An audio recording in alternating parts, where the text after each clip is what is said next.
one more candy corn, this masterpiece will be perfect.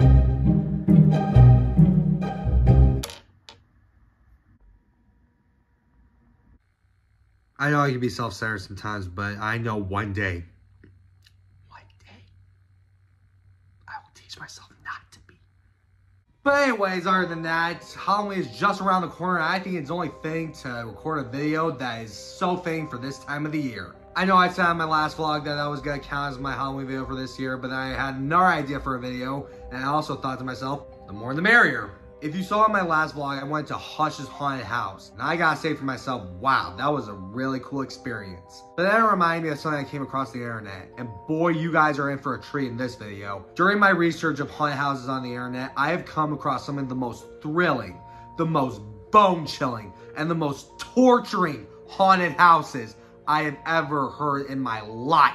These haunted houses are not your average ordinary haunted houses that you would go into the county fairs or whatnot. These haunted houses will torture you. They will suffocate you. They will unleash any kind of horror and fear that you can ever imagine.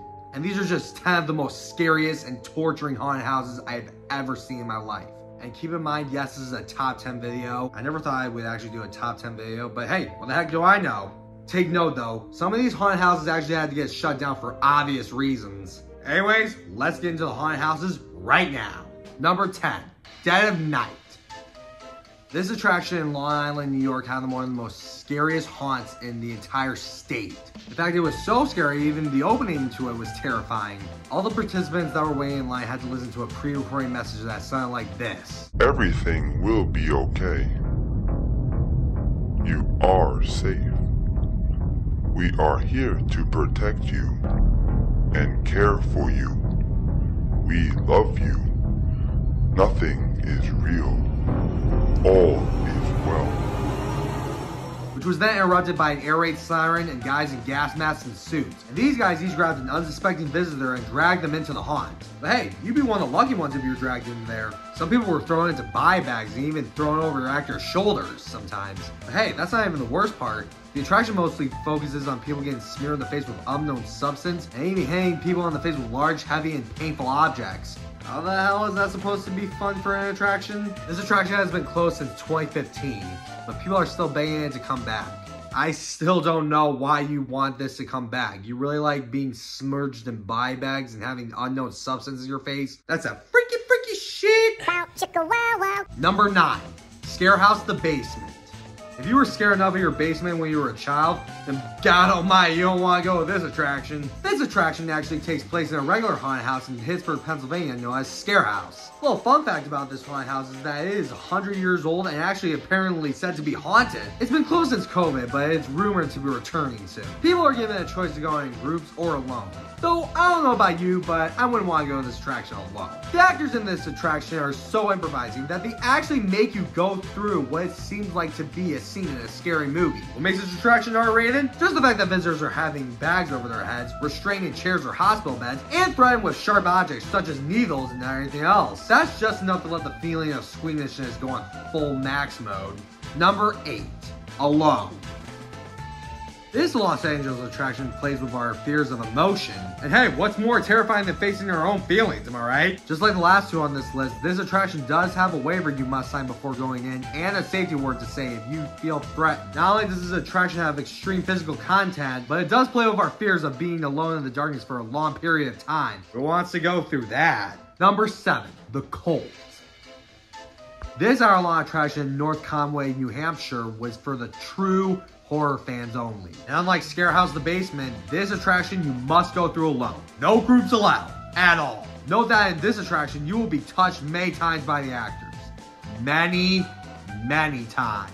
The visitors will first meet a man that will give them a warning about the attraction before they go in. Now, I don't know about you guys, but if I met someone that told me, do I have any problems with darkness, heights, claustrophobia, eels, rats, bugs, snakes, scorpions, and needles, even being submerged in water, I'd be wondering to myself, what the hell am I getting myself into right now? If visitors think that the attraction is too much, they can easily just get off their safety pass. During the experience, patrons would be asked to step into a chairlift, which would lead them into a dirt path, which would then eventually lead them into a cabin, where they would meet a man that would shove you in a booth, yell at you, spray unknown substance in your face, and throw you a bag over your head and throw you out of the cabin, where the simulated terror and torture continues. And as the attraction went on, it only got worse. The actors would force the visitors to do horrifying things, such as have snakes and spiders crawl on their faces, and force the visitors to drink disgusting liquids, which they claimed as animal urine. Ugh. Disgusting! The coal has been closed since 2013. Number 6, Blackout.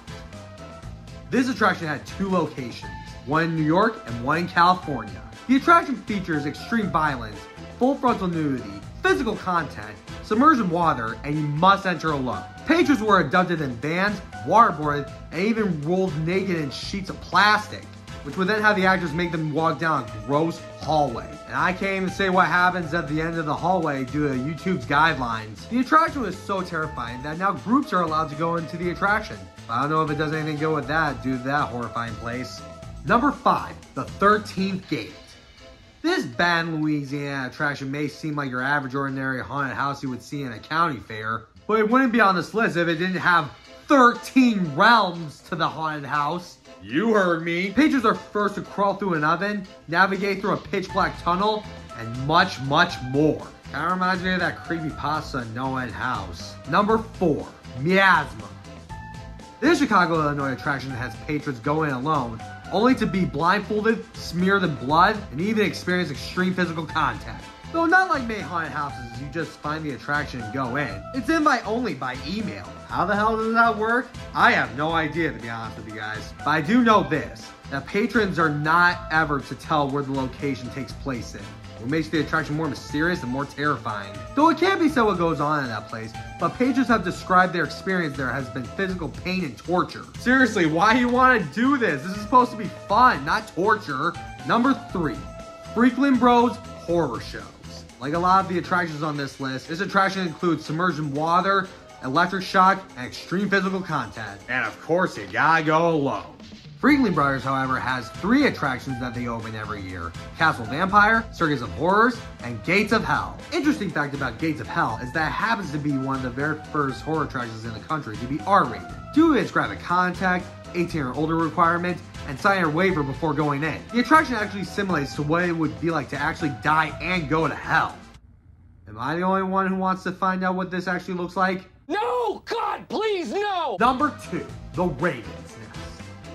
This lesser known attraction has been closed since 2009 for reasons I'm going to get into right now. The attraction had actors induce painful and humiliating torture on the patrons. The patrons would even be forced to lick the floors, eat disgusting substance, and even be induced to vomiting by the actors. The attraction even played with people's fears of claustrophobia, having them crawl through air vents filled with real cockroaches and spiders. Probably the reason for the closing of the attraction was that there was no safe word at all. That's right, you can scream all you want, but you ain't getting out of that haunted house until you make it to the end. How terrifying is that? And number 1, you guys may have heard this by now, McKamey Manor. This San Diego attraction is definitely not one of your regular haunted houses that you would go in. You wouldn't even go in to begin with. You get kidnapped and taken to the attraction. But that's not even the scariest part. You get tortured in the place. And I'm not just talking about electric shock, submerged in water, and even physical contact. I'm talking way more. Patrons are submerged in blood, forced to eat way disgusting edibles, threatened with power tools, forced to drink urine, physically assaulted, stuffed in a clothes dryer, and even given an unwanted haircut. How is this even legal? And probably the most terrifying part of this attraction is that it goes up to 10 hours and there is no safe word at all. And they only let you out if medically or psychologically needed. Well, it was like that back then. Eventually the attraction's owner, Russ McKamey, was legally told he had to add a safe word to the attraction. But for some patrons, the horror can go on for much longer, even if they use the safe word, basically making it pointless. McKamey Manor is for the true horror fans only, and the ones who really want to experience what true terror and gross out torture really is like. And there you have it. Those are the top 10 scary haunted houses that take it way too far. Not bad for my very first top 10 video, I gotta say. If you guys want to see more of my videos, go to my channel, subscribe for more. I'll see you guys in the next video. Catch you guys later. Peace! Oh, and happy Halloween. This video is so cool. Oh yeah, watch more and be part of my very tribe. Random videos on the right. Also, please don't forget to like and subscribe. Whoa. Whoa. Whoa.